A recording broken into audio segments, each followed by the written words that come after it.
did it! You campaigned for it, you fought for it, you voted for it, and now it has arrived. Change begins now. 4.5 years of work changing the party. This is what it is for. A changed Labour Party. Ready to serve our country. Ready to restore Britain to the service of working people.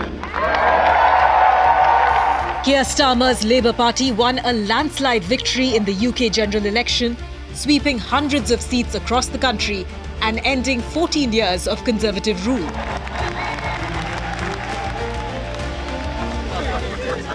Labour won more than 400 seats, which is the biggest majority in Parliament for the party since at least Tony Blair's New Labour landslide in 1997.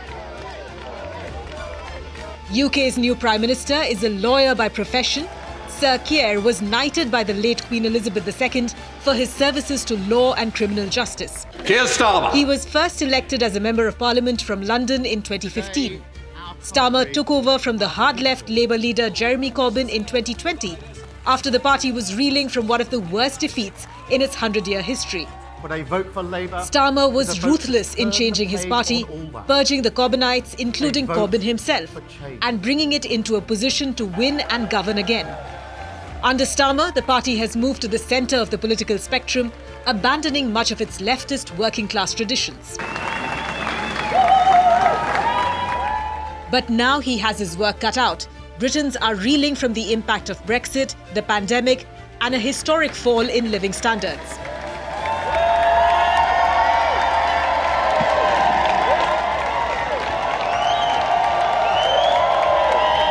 I have just returned from Buckingham Palace, where I accepted an invitation from His Majesty the King to form the next government of this great nation.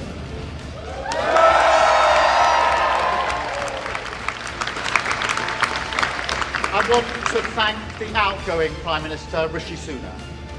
His achievement as the first British Asian Prime Minister of our country, the extra effort that will have required should not be underestimated by anyone.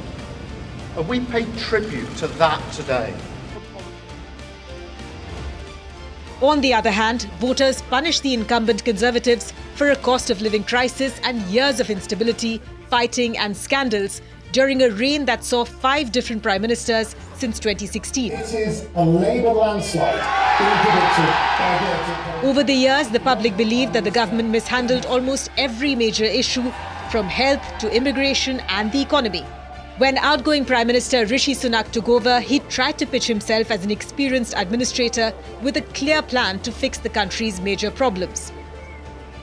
I have heard your anger, your disappointment, and I take responsibility for this loss.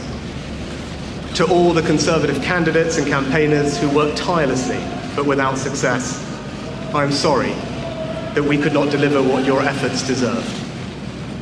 It pains me to think how many good colleagues who contributed so much to their communities and our country will now no longer sit in the House of Commons.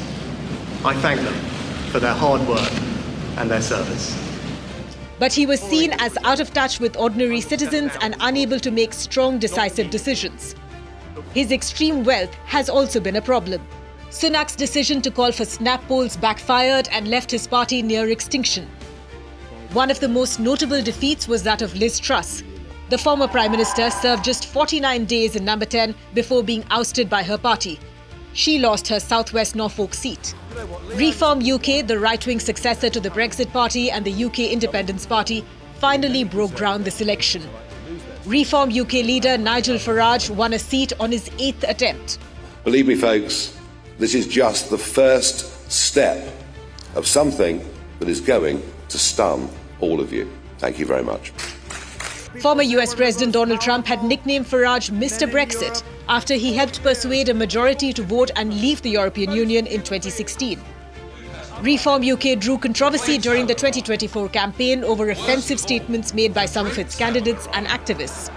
Oh, ask the Marxists. How do you like Brussels Are you going now? back? Unlike many other parts of Europe which have seen the rise of the far right, the disenchanted British public appear to have moved to the centre-left instead. But will Labour be the change that the country needs?